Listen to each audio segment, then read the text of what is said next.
Yeah. Well, in reality, these theoretical models that they make regarding the sun and regarding the astronomical bodies, the celestial bodies in general, these are all theoretical claims. You know, the mass of the sun. How did you measure the mass of the sun? How? And the answer is they haven't measured it. What they have is theoretical ideas of what the sun consists of, its gases, and how those gases emanate from the sun, meaning from its surface. But what is inside of the sun? They don't know. Nothing has come that close to the sun, and nothing will. Right? Meaning from humanity. So therefore, these claims that they make, that the sun is moving at a certain speed, because they say the same about the earth. It rotates, what, 1,000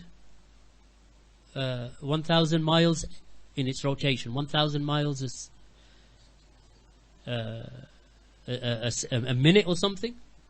So all of these are real theoretical models in terms of the rotation of the sun and the motion of the sun. And anyway, we believe, you know, right from the basis, as I've mentioned, that the sun takes an orbit around the earth. And I've said this numerous times. This so-called, you know, preacher will not, you know, if he's following modern science, then he's not even going to accept that the sun orbits the earth.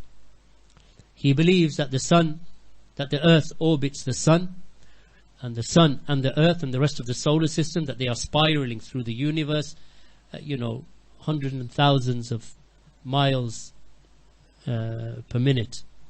So these theories that they have, they're just theoretical. So when they say we have encompassed the sun, then it's kadhib.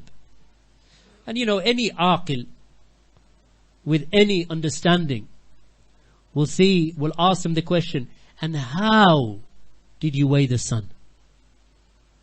What did you use to weigh the sun? What instrument did you send to the sun that weighed it? Or could decide for you what is inside of the sun right to its very core? Because you see these scientific diagrams of the sun, its surface and the surface gases and its atmosphere. Then they'll tell you what is in the inner layer.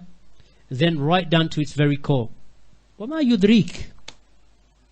How did you come to know that? You don't. It is theoretical. You don't even know the core of the earth.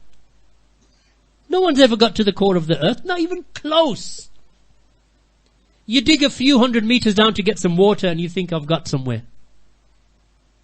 You know, because, you know, when you bore in Pakistan, you can go, what, 300 foot, 400 foot, even longer. Even if you go a few kilometers down.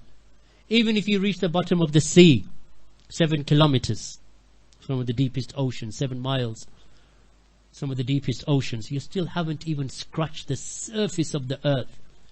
But yet they have theories of what is in the core of the earth and what it consists of. All of these are theoretical statements. Now, if they want to make them and make these stories and these theories up, that's fine. You carry on. But that does not change the reality of that which Allah subhanahu wa ta'ala has revealed. You have not encompassed the sun. That is an impossibility. You haven't done it. There is no device that you have created, nor will you ever create, that will take you to the sun, or itself will reach the sun. You will not find it.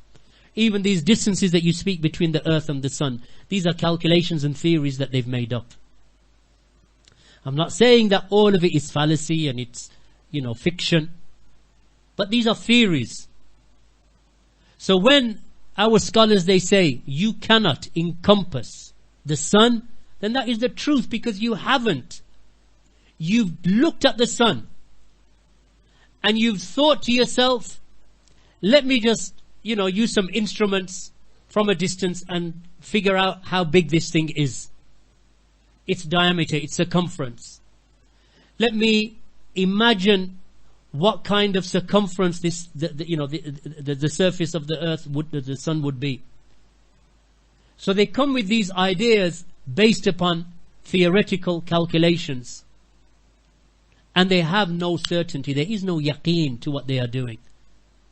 So the asl remains that you haven't encompassed it. When you've gone there and you've walked on it, come back and tell us. Up until then, it's all dhan. Sheikh, is it permissible for a Salafi scholar to enter these conjectures into tadabbur al-Qur'an? No, they shouldn't. Why? Because what they're doing really is using the Mu'tazili argument. It's an aqlani argument to impress the kuffar that, look, we're using your theory to reflect over our Qur'an. So they say, oh, they're using our science to affirm their Qur'an. Our Qur'an does not need affirmation from your faulty science. And the Mu'tazila did it. I mean, their predecessors are the Mu'tazila from the 1st century. And they continued and they continued. The Aqlaniyun today are the Mu'tazila. Why? Because it comes from two sides. One is this great desire to impress the kafir. If I can show the kafir that our Qur'an is scientific, then maybe the kafir will respect me more. You know, they have this inferiority complex. They feel inferior to the West. Why? Because the dominant nation generally makes its subjects feel inferior. So they are seen as the dominant nations. Why? Because they have the weapons, they have the wealth, they have the infrastructure, they have the communications, they have the technology. So the Muslims who interact with them, especially the weak-minded Muslims who interact with them, they are impressed by these technological and industrial advances. And they are genuinely industrial advances. I don't deny the fact that they have advances in technology, engineering and industry. They have that. But the Muslim does not become impressed by it to the degree that he himself now feels inferior in his deen. You feeling that they have more wealth than you is a reality. You feeling that they are more technologically advanced than you because they can make iPhones and computers and Muslim countries generally can't, then that is a fact. But you should not now feel inferior in your religion. You can say, yes, we do not have the technology that they have, because that's just a fact. You know, quoting facts, we should not become emotional about that and say, oh, we don't need to cry about that. Just the fact. Engineering-wise, since the Industrial Revolution, about 250 odd years ago, Britain and the rest of Europe, they became advanced nations. And because of the Industrial Revolution, and then and alongside what they had of colonial, domination over the rest of the world, they used that to advance them further and further to where they've reached now. But now they are, in fact, regressing, as you can see. Why? Because empires, as Shaykh al-Islam Ibn Taymiyyah said, that they are always transitional. They are always transitive. Meaning that one empire will be there for as long as they want to be, for as long as Allah wills for them. Then it shifts. Where's the shift coming now? You can see it, everyone can see it. From the West it's moving eastwards. That's why the East doesn't care, China doesn't care.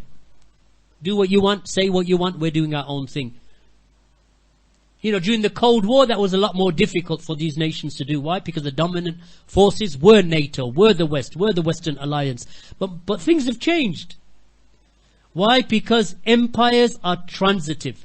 Where's the British Empire, the greatest, they say, from what we know from history, and it is true, from what we know, and Allah knows best, that the British Empire was the greatest empire the world has ever seen. That we know of. The British Empire. It was the empire upon which the sun never set. Meaning that there was always a British colony or a British protectorate or something that the British owned in terms of land, islands, property, nations, that the sun would always shine upon. Somewhere in the British Empire that the sun was always shining upon. It was the greatest naval empire that the world had ever seen. This little island. Where are they today? It's gone back to being a little island. Militarily, they're nothing without the US and NATO. Economically, it's a spent force. Manufacturing, it's all China and India and the East. Malaysia, Indonesia, China, Thailand. This is where all the manufacturing is. Their phones are made in China. So these are spent forces. These empires are transitive. We as Muslims should not be impressed to such a degree that we feel inferior in our deen. If we have less money, we have less money. That's just fact. If we cannot make iPhones and Galaxies and so on, and Galaxy anyway, South Korea. But if we cannot make these types of technologies, yes, that's just a fact. We're not technologically advanced. There's no harm in quoting a fact. But then to say, I feel inferior in my religion, so let me just do something to impress them because I feel inferior, and because of the inferiority complex, they want to use their science and their notions and their theories to reflect over the Qur'an to impress them. And these theories, because they are facts and they are theories and outright fables and stories, these outright fables and stories in scientific theory, such as evolution and cosmology and astronomy and the movement of the celestial bodies in the universe and the solar system.